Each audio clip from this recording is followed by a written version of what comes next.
Praise lord. అందరూ బాగున్నారా? యేసుక్రీస్తునందు మీకు శుభాలు వందనాలు తెలియజేస్తూ ఉన్నాను. మరొకసారి పరిశుద్ధ గ్రంథంలో నుండి ఒక వాక్యాన్ని చదువుకుందాం. దినవృత్తాంతములు మొదటి గ్రంథం 19వ అధ్యాయం 13వ వచనాన్ని చదువుకుందాం. దినవృత్తాంతములు మొదటి గ్రంథం 19వ అధ్యాయం 13వ వచనాన్ని విందాం. ధైర్యము కలిగి యుండుము, మనము మన జనుల నిమిత్తమును మన దేవుని పట్టణముల నిమిత్తమును ధీరత్వము చూపుదము. యెహోవా తన దృష్టికి ఏది మంచిదో దాని చేయునుగాక. ప్రేమగల మా తండ్రి, వందనాలు, స్తోత్రాలు. చదవబడిన ఈ వాక్య భాగం నుంచి నాతోనూ వినుసున్న వారందరితో కూడా మాట్లాడి మహిమ పొందమని యేసు నామమున ప్రార్థన చేస్తున్నాను తండ్రి, ఆమేన్. ప్రభునందు ప్రియులారా, ఇక్కడ రాయబడుతున్న వాక్య భాగాన్ని చూసినప్పుడు ధైర్యము కలిగి ఉండుము, మనము మన జనుల నిమిత్తమును మన దేవుని పట్టణముల నిమిత్తము ధీరత్వమును చూపుదము. యెహోవా తన దృష్టికి ఏది మంచిదో దాన్ని చేయునుగాక అనే మాట ఇక్కడ రాయబడుతుంది. ప్రభునందు ప్రియులారా, దేవుని బిడ్డలు ఎప్పటికీ ధైర్యం కలిగి ఉండాలి, ఇతరులను ధైర్యపరిచేవారిగా ఉండాలి. పరిస్థితులు ఎలాగున్నప్పటికీ మనం ఎప్పటికీ కూడా ధైర్యం కలిగి ఉండాలి. ధైర్యం కలిగి ఎలా ఉండగలదు అంటే మన ప్రభు అయిన దేవుని బట్టి మనము ధైర్యంగా ఉండాలి. ఎలాంటి పరిస్థితులు వచ్చినా మనం ధైర్యాన్ని విడిచిపెట్టకూడదు. ఎందుకంటే సాతానుడు భయపెట్టువాడు, భయపెట్టి బలహీనపరిచి వాడు జయం పొందాలని చూస్తాడు. కానీ ఎలాంటి పరిస్థితుల్లో కూడా మనం భయపడవలసినటి అవసరం లేదండి. ఎందుకంటే ఆయన యందు మనం ఉన్నాం కనుక, ఆయన యందు మనం విశ్వాసం ఉంచాం కాబట్టి, మనం ఆయన పిల్లలం కనుక ప్రతి విషయంలోనూ కూడా మనము ఆయనకే మొరపెట్టువారుగా ఉన్నప్పుడు దేవుడు సహాయం చేస్తాడు. ఇక్కడ పరిశుద్ధ గ్రంథం చూస్తున్నప్పుడు దావీదు యొక్క సైన్యం మీదకి యుద్ధానికి బయలుదేరి ఆ అమ్మోనీయులు రావటం చూస్తూ ఉంటాం. ఆ సమయంలో దావీదు ఏం చేస్తాడంటే తన ఈ విషయాలన్నీ కూడా తెలుసుకుని చాలా బలమైన యొక్క గుర్రాలతో రథాలతో వస్తూ ఉన్నారు. ఈ విషయాన్ని యోవాబుకు అప్పగించాడనమాట. ఇదిగో నువ్వు వారితో యుద్ధం చేయాలని చెప్పి. సరే అని చెప్పి యోవాబు సిద్ధపడుతున్న సమయంలో మరొక విషయాన్ని తెలిసింది యోవాబుకి. ఏం తెలిసింది అంటే ఒక సైన్యం కాదు, 2 సైన్యాలు వస్తున్నారు. ఒక దేశస్తులు కాదు, 2 దేశాలు ఏకమయ్యి ఈ యొక్క అమ్మోనీయులతో పాటు సిరియన్లు కూడా వారు ఒప్పందం చేసుకుని ఈ యొక్క అమ్మోనీయులతో పాటు అమ్మోనీయుల పక్షంగా సిరియన్లు కూడా ఇశ్రాయేలు మీద యుద్ధం చేయడానికి వారు సిద్ధంగా ఉండి వారు బంతులు తీర్చి కూర్చున్నట్ల విషయం తెలిసింది. గొప్ప ఇరుకులో పడి ఉన్నట్లుగా అర్థమైపోయింది ఈ యోవాబుకి. వెంటనే తన సహోదరుని పిలిపించి అభిషేక్కి ఒక విషయం చెప్పాడు. తన యొక్క దగ్గర ఉన్నటి వారిలో కొంతమంది బలశాలులను పిలిచి వారిని అభిషేక్ అప్పగించాడు. ఇదిగో నీవు ఫలానా నేను అమ్మోనీయులతో పోరాడుతుంటే నీ సిరియన్లతో పోరాడా, నేను సిరియన్లతో పోరాడుతూ అమ్మోనీయులతో పోరాడాలి. నేను పోరాడుతూ ఉండగా ఒకవేళ నాకు బలం సరిపోక శత్రువు నా మీదకి వచ్చినప్పుడు నీవు నాకు సహాయం చేయి. ఒకవేళ నీ బలం సరిపోక శత్రువు నీ మీద వారు జయం పొందే సమయంలో నేను నీ పక్షంగా సహాయం చేస్తాను. ఈ విధంగా ఒకరిని ఒకరు గమనిస్తూ సరికొక సైన్యం మీద యుద్ధం చేద్దాం. ఒకే సైన్యం కానీ 2 భాగాలుగా విభజించి ఒక సైన్యానికి ఇదిగో యోవాబు నడిపిస్తూ ఉన్నాడు, మరికొంత సైన్యానికి అభిషేక్. 2 సహోదరులే, 2కి అప్పగించబడింది ఈ పని. 2 కూడా చక్కని ఆలోచన, చూడండి, చక్కని ఆలోచన చేస్తూ ఉన్నారు. నీవు బలహీనపడుతుంటే నేను నీకు సహాయం చేస్తాను, నేను బలహీనపడుతుంటే నువ్వు నాకు సహాయం చేయి. చక్కగా వాళ్ళిద్దరూ కూడా కలమరుపుకుని ఏకీభవించి యుద్ధం ప్రారంభిస్తూ ఉన్నారు. అప్పుడు ఇక్కడ ఏం చెప్పబడుతుంది అంటే 11వ వచనం, ధైర్యము కలిగి ఉండుము, మనము మన జనుల నిమిత్తమును మన దేవుని పట్టణముల నిమిత్తమును ధీరత్వము చూపుదాం. యెహోవా తన దృష్టికి ఏది మంచిదో దాని చేయునుగాక. దేవుడు ఏది మంచి అని కూడా చేస్తాడు. మనం దేవుని మీద ఆధారపడి ఉన్నాం కాబట్టి దేవుడు మనకు సహాయం చేస్తాడు. ఏది మంచిది అనుకున్నాడో అది మనకు సహాయం చేస్తాడు. కాబట్టి వీరు చెప్పుకున్న మాట ఏంటంటే ధైర్యం కలిగి ఉండు, ధైర్యం కలిగి ఉండు. ఒక్కసారి ఇటువైపు నుండి శోధనే, అటువైపు నుండి శోధనే. మన దేశం మీదకి సైన్యం ఓ పక్కనే, పాకిస్తాన్ ఓ పక్కనే. అయితే రెండు దేశాలు ఒకేసారి యుద్ధం చేసినా కానీ ఒకేసారి రెండు దేశాలు యుద్ధం చేయనట్లుగా మరి మన ప్రధానమంత్రి గారు కూడా సిద్ధం చేసుకుంటున్నాడు. మరి కొన్ని దేశాలతో ఒప్పందం చేసుకున్నారు. ఆ కారణంగా మరి కొన్ని దేశాలు మనకు సపోర్ట్ చేస్తూ ఉన్నాయి. ఒకేసారి ఆ రెండు దేశాలు కూడా యుద్ధానికి వచ్చినప్పటికీ కూడా ఇదిగో వీళ్ళు ఒప్పందం చేసుకున్నారు. ఇలాంటి పరిస్థితి వస్తుంది కానీ ముందే ఎరిగినట్టు వారై మన ప్రధానమంత్రి మోడీ గారు ఆల్రెడీ సిద్ధం చేశాడండి.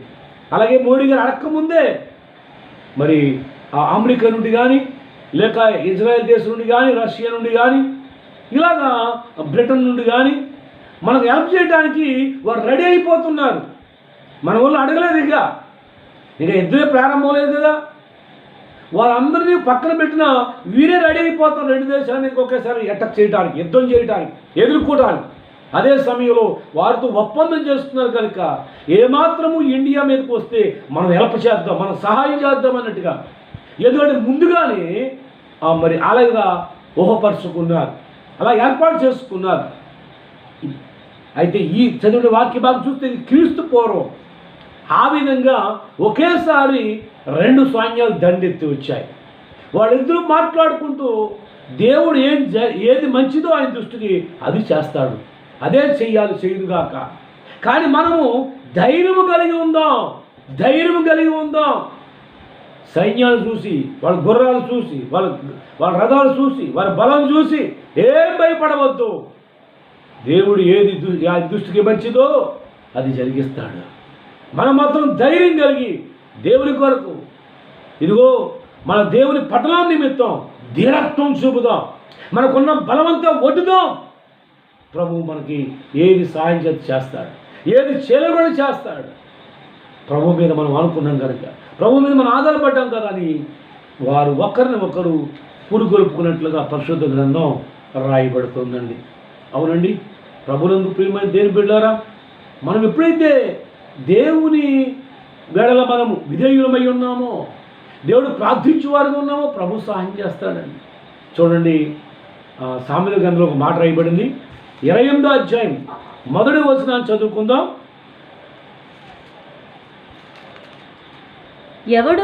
ఎవడును తరమకుండానే దుష్టుడు పారిపోదు. ఇదేంటండి, తరమక్కలేదంట, తరమకుండగానే దుష్టుడు పారిపోతాడంటండి. కారణం ఏంటంటే ఏమండి, దేవుడు తోడుగా ఉన్నప్పుడు దుష్టుడు శత్రువు ఏం చేయలేడండి. తరమక్కలేదండి, వాడితో యుద్ధం చేయక్కలేదండి, వాడు పారిపోతాడని చెప్పి పరిశుద్ధ గ్రంథంలో రాయబడుతుంది.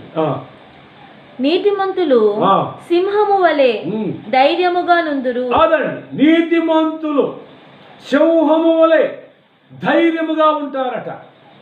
నీతిమంతులు అంటే పిల్లలు గమనించండి, అబ్రాహాము దేవుడు నమ్మాను, అది అతను నీతిగా ఎంచబడిందని రాయబడింది. మనం నిజానికి జన్మకర్మ పాపులమై ఉన్నాం. యేసుక్రీస్తు ఆయన అమూల్యమైన రక్తం చేత మనం ఎప్పుడైతే విమోచించాడో మన దేవుడు నీతిమంతులుగాను పరిశుద్ధులుగాను ఆయన మరి నియమించాడండి. కాబట్టి ఆ నీతిమంతులు సింహం వలె ధైర్యం కలిగి ఉంటారట. అవునండి, దేవుడు చెప్తున్నాడు, నీతిమంతులు సింహం వలె ధైర్యంగా ఉంటారు. మనం ఆయన బిడ్డలో మనము పిల్లల ధైర్యంగా ఉండాలి.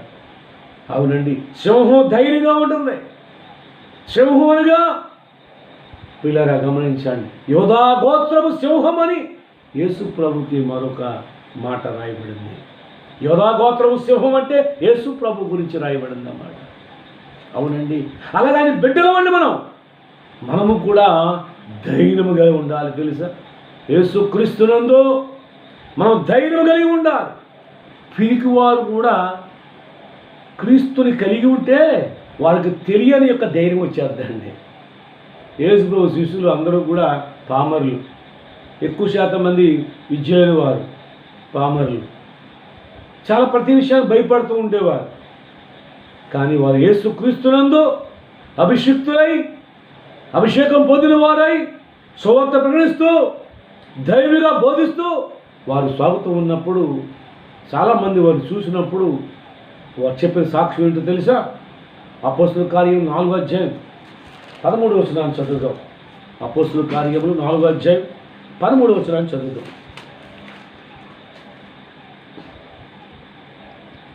4:13. వారు పేతురు యోహానుల ధైర్యమును పేతురు యోహాను యేసు శిష్యులు అన్నమాట. వాళ్ళ ధైర్యమును చూసినప్పుడు వారు విద్య లేని పామరులను ఎరిగి గ్రహించి ఆశ్చర్యపడి వారు యేసుతో పాటు ఉన్నవారని గుర్తించారు అని రాయబడుతుందండి. ఎవరు వీళ్ళంటే పేతురు యోహాను ఇద్దరు సేవలు పట్టుకునే వాళ్ళే, ఇద్దరు కూడా సేవలు పట్టుకునే వాళ్ళే, ఒకే జాతికి చెందినట్టు వాడు, ఒకే వృత్తి కలిగినట్టు వారు, ఒకే పని చేసుకునేవారు. దేవుడు వారిని పిలుచుకున్నాడు. దేవుడు మిమ్మల్ని మనుషుల పట్టు జాలంగా చేస్తానన్నాడు. నిజానికి వారు పిరికివారే, కానీ ఇక్కడ దేవుని వాక్యం బట్టి చూస్తే వారు ధైర్యం చూసినప్పుడు ఎక్కడి నుంచి వచ్చింది ధైర్యం? యేసుక్రీస్తు ప్రభువుని బట్టి వస్తున్నాడు ధైర్యం. యేసుక్రీస్తు విశ్వాసం ఉండడం ద్వారా వస్తున్నాడు ధైర్యం. యేసుక్రీస్తు ఇచ్చి ఆ రక్షణ పొందడం వల్ల ధైర్యం వస్తుందండి. దేనికి భయపడవలసిన అవసరం ఉండదండి. కానీ పేతురు ధైర్యం చూశారట. అవును ప్రియమైన దేవుని బిడ్డలారా, నీతిమంతులు సింహం వల్ల ఎప్పటికీ ధైర్యంగా ఉంటారండి. పిరికివారుగా ఉండకూడదు, ఎప్పటికీ ధైర్యంగానే ఉండాలండి. అంతేకాదు పరిశుద్ధ గ్రంథంలో రాయబడుతుంది ఏమండి, మన దేవుడు ఒకే రీతిగా ఉన్నాడు, ఏకరీతిగా ఉన్నవాడు. ఎప్పటికీ ఆయన మనకు తోడుగా ఉన్న దేవుడు ఆయన. ఎబ్రీ పత్రిక నుంచి ఒక మాట చదువుతాం. ఎబ్రీ పత్రిక 13వ అధ్యాయం 5-6 వచనాలు చదువుతామండి. ఎబ్రీ పత్రిక 13వ అధ్యాయము 5-6 వచనాలు చదువుతాం.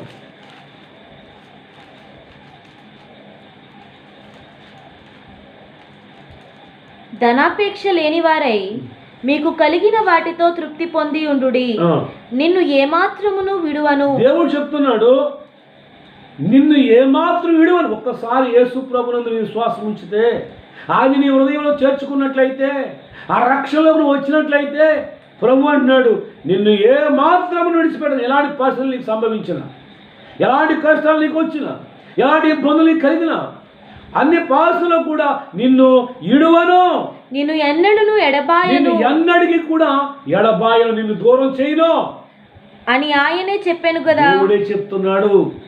కాబట్టి ప్రభువు నాకు సహాయుడు, ప్రభువు నాకు సహాయకుడు. ఇలా నమ్మాలి మనం. ప్రభువు నీకు సహాయకుడు అని నమ్మాలి.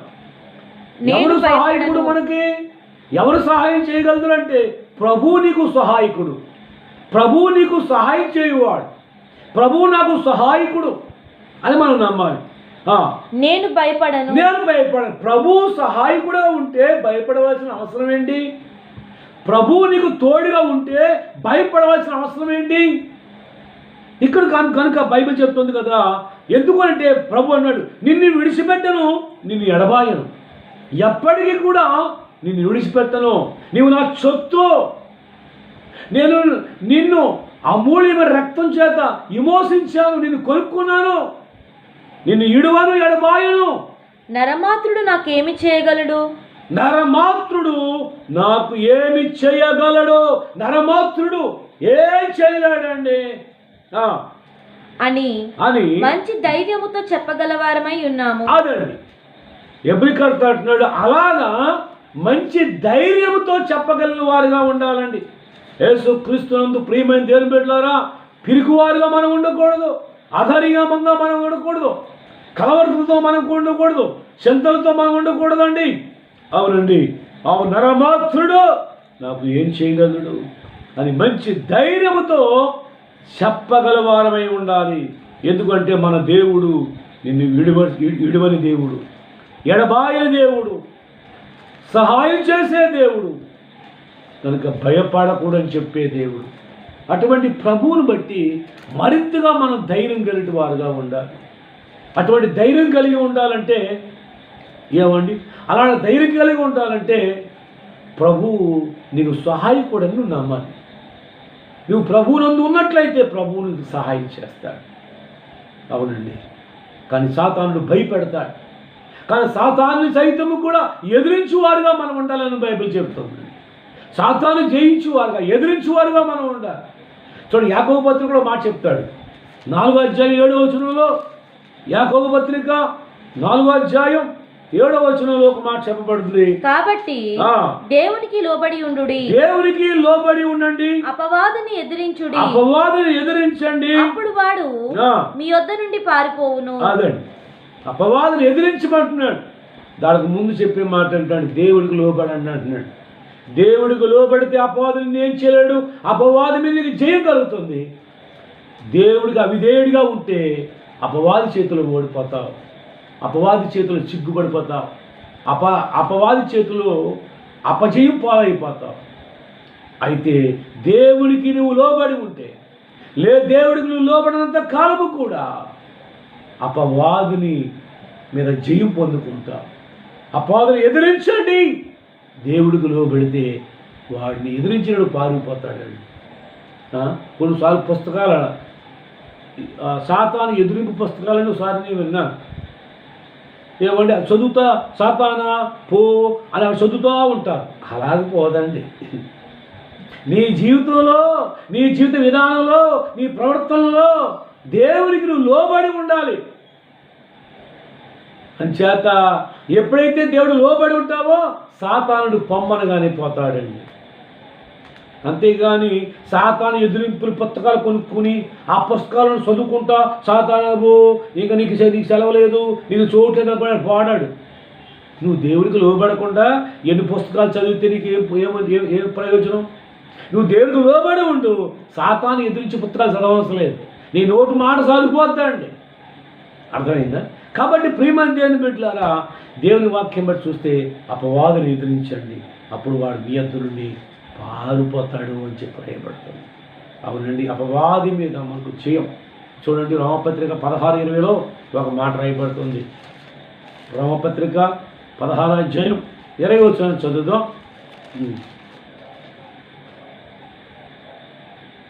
సమాధానకర్తయగు దేవుడు సాతానును మీ కాళ్ళ క్రింద శీఘ్రముగా చితగా తొక్కించుము. దేవుడు సాతాను తీసుకొచ్చి నీ కాళ్ళ కింద పెడుతున్నాడు, తొక్కే అంటున్నాడు. అంతే, పచ్చడి కింద తొక్కేమంటున్నాడు అండి. దేవుడు సాతానుని నీ కాళ్ళ కింద పెడుతున్నాడు. నువ్వు దేవుడికి లోబడితే సాతాను నీ కాళ్ళ కింద నలిగిపోతాడు. దేవునికి అవిధేయుడు అయితే సాతాను కాళ్ళ కింద నువ్వు నలిగిపోతావు. అదే విషయం. సాతాను నీ కాళ్ళ కింద ఉండాలా, సాతాను కాళ్ళ కింద నువ్వు ఉండాలా? ఈనాడు చాలామంది సాతాను కాళ్ళ కింద నలిగిపోతున్నారు. ఎందుకంటే దేవునికి అవిధేయులై ఉండటం వల్ల సాతాను కాళ్ళ కింద నలిగిపోతూ ఉన్నారు, సాతాను చేత చొక్కబడుతున్నారు. అది దేవుని చిత్తం కాదు. దేవుని చిత్తం ఏంటి తెలుసా? ఆయన బిడ్డలకు ఆయన ఇచ్చే అధికారం ఏంటంటే, ఓ సాతాన్ని మీ కాళ్ళ కింద తెచ్చాను, శీఘ్రముగా చితక తొక్కండి అంటున్నాడు. మనం దేవుడికి లోబడి ఉన్నప్పుడు అపవాది పారిపోతాడు, నీ కాళ్ళ కింద చిదిగిపోతాడు. ఆ ఆధిపత్యం, ఆ అధికారం ప్రభువారు మనకిస్తూ ఉన్నాడు. చూడండి, తిమోతి రాసిన 2వ పత్రిక 1వ అధ్యాయము 7వ వచనాన్ని కూడా చదువుదాం.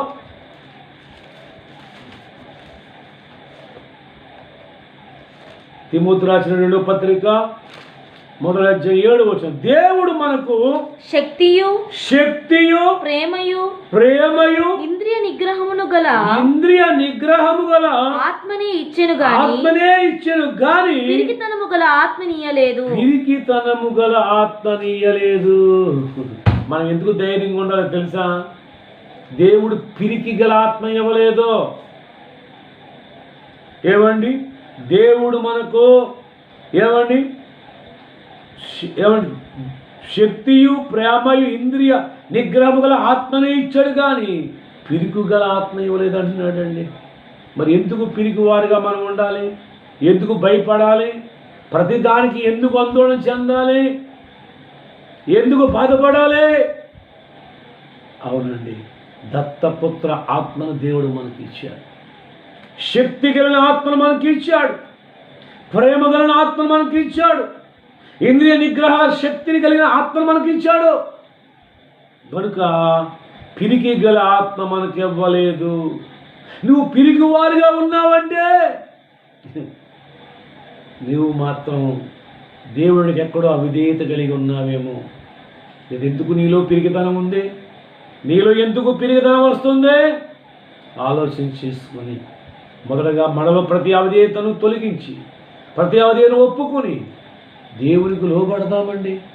దేవుని వాక్యానికి లోబడదామండి. దేవుని చిత్తానికి లోబడదామండి. ఆయన అడుగు జాడలో మనం అడుగుదామండి. అంతేకాదు, మరొక వాక్య భాగంలో చూసినప్పుడు దినవృత్తాంతాలు 2వ గ్రంథం 19వ అధ్యాయం 11వ వచనాన్ని కూడా చదువుదామండి. 19వ అధ్యాయం 11వ వచనం. ఇదే మరియు ప్రధాన యాజకుడైన అమర్య యెహోవాకు చెందు సకల విషయములను కనిపెట్టుటకు మీ మీద ఉన్నాడు. యూదా సంతతి వారికి అధిపతియు ఇష్మాయేలు కుమారుడగు జబద్యా రాజు సంగతుల విషయంలో పైవాడుగా ఉన్నాడు. లేవీయులు మీకు పరిచారకులుగా ఉన్నారు. ధైర్యము వహించుడి, మేలు చేయుటకై యెహోవా మీతో కూడా ఉండును. ధైర్యం వహించండి, భయపడవద్దు, ధైర్యం కలిగి ఉండండి. మేలు చేయడానికే దేవుడు మీతో ఉన్నాడు. మేలు చేయడానికే దేవుడు మీతో ఉన్నాడు. నీకు మేలు చేస్తాడండి. మనకు మేలు చేయడానికి దేవుడు మనతో ఉన్నాడు. కనుక ధైర్యముగా మనం ఉందాం. ఆయన కీడు చేసేవాడు కాదండి, ఆయన మేలు చేసే దేవుడు. ఆయన మేలు చేస్తాడండి. కాబట్టి యేసు ప్రభు వారి లోకం ఉన్నప్పుడు ఆయన మేలు చేస్తూ అపవాది చేత బాధించబడిన వారిని అందరినీ ఆయన విడిపించి రక్షించి బాగు చేసి స్వస్థపరిచి ఆయన మేలు చేస్తూ సంచరించాడని అపోస్తుల కార్యం 10వ అధ్యాయం 38వ వచనంలో రాయబడింది. కాబట్టి ప్రేమైన దేవుని బిడ్డలారా, యేసు ప్రభు వారు మేలు చేసే దేవుడు. కనుకని మనం ఎప్పుడు దేనికి కూడా భయపడవద్దు. ఎటువంటి పరిస్థితులు నీవు ఉన్నప్పటికీ మనం భయపడవద్దు. ఆయన మేలు చేస్తాడండి. ప్రభు ఒక్కడే చెప్తున్నాడు, నువ్వు ధైర్యంగా ఉండంతే. నాకు ప్రభు ఉన్నాడు, ప్రభు నాకు సహాయకుడుగా ఉన్నాడు, ప్రభు నాకు మేలు చేయడం సిద్ధంగా ఉన్నాడు, నేను ఆయన ఎల్లప్పటికీ లోబడి ఉంటాను అని నువ్వు విశ్వాసం కలిగి ఉన్నప్పుడు దేవుడు నీకు మేలు చేస్తాడు. ఎప్పటికీ ధైర్యాన్ని విడిచిపెట్టకూడదండి. సాతాను ఎక్కడ దెబ్బ కొడతాడంటే నీలో ధైర్యం చెడగొడతాడు ముందు. అవునండి, క్రికెట్ ఆడినప్పుడు అక్కడ అవతల వ్యక్తులు ఏమంటారో తెలుసా? వీక్ చేస్తాను, నువ్వెంత అన్నట్టుగా. అంటే వీక్ చేసి వారికి ఒక టెన్షన్కి గురి చేసి ఈజీగా వారు ఆ ఒక ఆటలో నెగ్గాలనుకుంటారు. మనుషులకి అలాంటి ఆలోచనలు ఉంటాయి, మరి సాతానికి ఎన్ని ఉంటాయి. కాబట్టి ఏది ఏమైనప్పటికీ కూడా సాతాను మొదలుగా నిన్ను భయపెట్టాలని చూస్తాడు. అవునండి, కానీ మనం ఎప్పటికీ కూడా భయపడవద్దు, ధైర్యం కలిగి ఉండాలి. చూడండి, ప్రభువు ఆయన చెప్పే మాట చూడండి.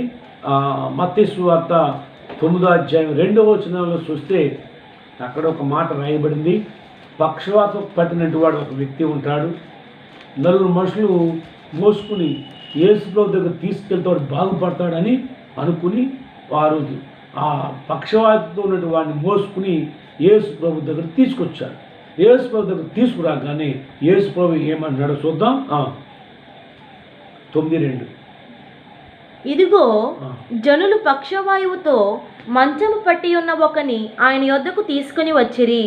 యేసు వారి విశ్వాసము చూచి, కుమారుడా, ధైర్యముగా ఉండుము, నీ పాపములు క్షమింపబడి ఉన్నవని పక్షవాయువు గలవానితో చెప్పాను. అదండి, ఇక్కడ రాయబడుతున్న మాట ఏంటంటే యేసు ప్రభు దగ్గరికి పక్షవాతతో ఉన్నటువంటి ఒక వ్యక్తిని తీసుకొని మోసుకుని వచ్చారు. వారి విశ్వాసం చూశాడు యేసయ్య. ఆ పక్షవాతతో ఉన్నటువంటి వాడితో మాట్లాడుతున్నాడు. కుమారుడా అన్నాడండి. కుమారుడా,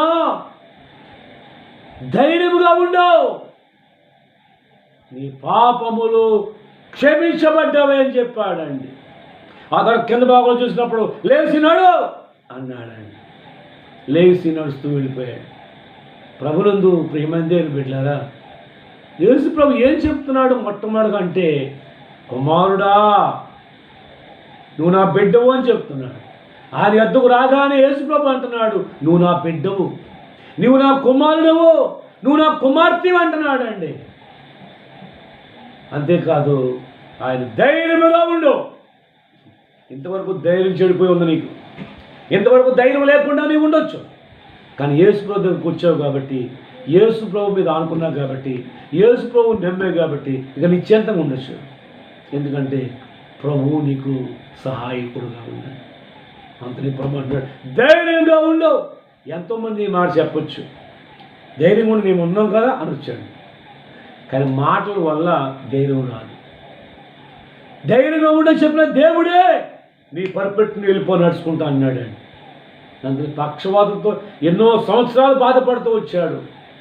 ఆ పరుపు మీద మోసుకుని వచ్చారు. ఆ పరుపు ఎత్తుకుని వెళ్ళిపోతున్నాడు అందరి ముందు. ధైర్యం చెప్పిన దేవుడు సహాయం చేస్తాడు. అక్కడ ధైర్యం నోటి మాటలతో చెప్పేసి చూసి పెట్టాడు. మనుషులైతే పైనే పై పూత పెడతారు. కానీ దేవుడు ఆయన నీకు ఏది చెయ్యాలని చేస్తాడండి. ధైర్యంగా ఉండు అని చెప్పిన దేవుడు, నీ పాపాలు క్షమించబడ్డాయని చెప్పిన ప్రభు వెంటనే కూడా వాడు నడుచుకుని వెళ్ళిపోమని ఆర్డర్ ఇచ్చాడు, ఆజ్ఞాపించాడు. వెంటనే కూడా ఆ పక్షవాతం అంతా పోయిందండి, ఆ చచ్చు అంతా పోయిందండి, ఆ పుచ్చు అంతా పోయిందండి, ఆ బలహీనత అంతా పోయిందండి, ఆ రోగం అంతా పోయిందండి. వెంటనే కూడా నడుచుకుంటూ వెళ్ళిపోతూ ఉంటాడు. ప్రేమైన దేవుని బిడ్డ, దేవుడు ఎంత గొప్పవాడు, దేవుడు ఎంత ఆశ్చర్యకరుడు.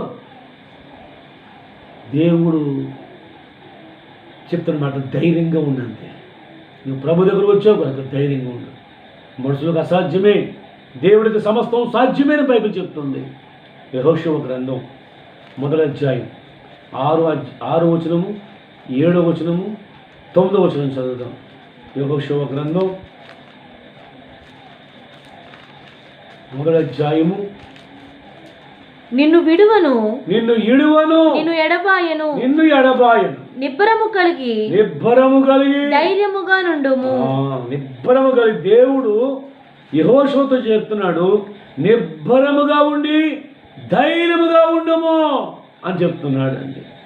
నిబ్బరము కలిగి ధైర్యంగా ఉండు. అవునండి, నిబ్బరము కలిగి ఉండు, నువ్వు ధైర్యంగా ఉండు. దేవుడు యెహోషువతో చెప్తున్నాడు. 2వది అంటున్నాడు 7వ వచనంలో, అయితే నువ్వు నిబ్బరము కలిగి జాగ్రత్తపడి బహుధైర్యంగా ఉండు అంటున్నాడు. ఇక్కడ అన్నాడు నిబ్బరము కలిగి ధైర్యంగా ఉన్నాడు. ఇక్కడ నిబ్బరం కలిగి జాగ్రత్త పడి బహుధైర్యంగా ఉన్నట్టున్నాడు 2వ మెట్లో. 3వ మాట ఏమంటున్నాడు 9వ వచనంలో, నేను నీకు ఆజ్ఞాపించున్నాను కదా, నిబ్బరము కలిగి ధైర్యముగా ఉండము. నేను నీకు ఆజ్ఞ ఇస్తున్నాను, ఇది ఆజ్ఞ. నిబ్బరము కలిగి ధైర్యంగా ఉండంతే. నేను మోషేకు తోడే ఉన్నట్లు నీకు తోడే ఉంటా. నీ ముందు ఏ మనుషుడు ఏ శత్రువు నిలబడడు, నీకు నేను సహాయం చేస్తాను అని దేవుడు చదివిస్తున్నాడు. ప్రభునందు పిల్లరా, ఎవరు కూడా మనుషులు ఎవరు సహాయం చేయలేకపోవచ్చు, ఎవరు నీకు అండగా నిలవలేకపోవచ్చు. కానీ ప్రభువు ఉన్నాడు, నిన్ను ధైర్యపరిచేవాడు, సహాయం చేసేవాడు, నేను ధైర్యపరిచి నిన్ను నడిపించేవాడు, నిన్ను ధైర్యపరిచి ఆదుకునేవాడు ప్రభు యేసుక్రీస్తు మనకు ఉన్నాడు. ఒకవేళ ఏ విషయాన్ని బట్టి అయినా ధైర్యం చెడితే, ధైర్యంలో నువ్వు అధైర్యం కలిగి ఉంటే, దేవుని మాటను బట్టి ధైర్యంగా ఉండంతే. ప్రభు నీకు ఉన్నాడు. లోకమంతా ఏకమైన ఏం కాదు, ప్రభు నీకుంటే అన్నాడు. ఆయన నిన్న నేడు ఒక రీతి కొన్న దేవుడు, ఆయన మారని దేవుడు, మార్పు లేని దేవుడు. ఆ రోజున వారికి తోడుగా ఉన్నాడు. ఆ రోజు ధైర్యపరిచి వారికి విజయాన్ని ఇచ్చాడండి. ఈ రోజును కూడా అపజయాలను జయంగా మార్చే దేవుడు, కీడును ఆశీర్వాదకరంగా మార్చే దేవుడు. అవునండి, కాబట్టి నిందలను ఘనతలుగా మార్చే దేవుడు ఈయన యందు మీరు విశ్వాసం ఉంచండి. ప్రభువుని బట్టి ధైర్యంగా ఉండండి. ఎలాంటి పరిస్థితుల్లో ఎలాంటి ప్రతికూల పరిస్థితుల్లో సరే ధైర్యం చెడిపోవద్దు, ధైర్యం చెడగొట్టుకోవద్దు. ధైర్యంగా ఉండండి. ప్రభువు నీకు సహాయం చేస్తాడు. దేవుడు మిమ్మలను మీ కుటుంబములను దీవించునుగాక. ప్రేమగల మా తండ్రి, వందనాలు, స్తోత్రాలు. చదవబడిన వాక్య భాగం నుంచి మాతో మాట్లాడి ఉండగా నీ మాటల చేత మరింతగా బలపరచండి, ధైర్యపరచండి, మహిమ పొందమని యేసు నామములో ప్రార్థన చేస్తున్నాను తండ్రి. ఆమేన్. God bless you.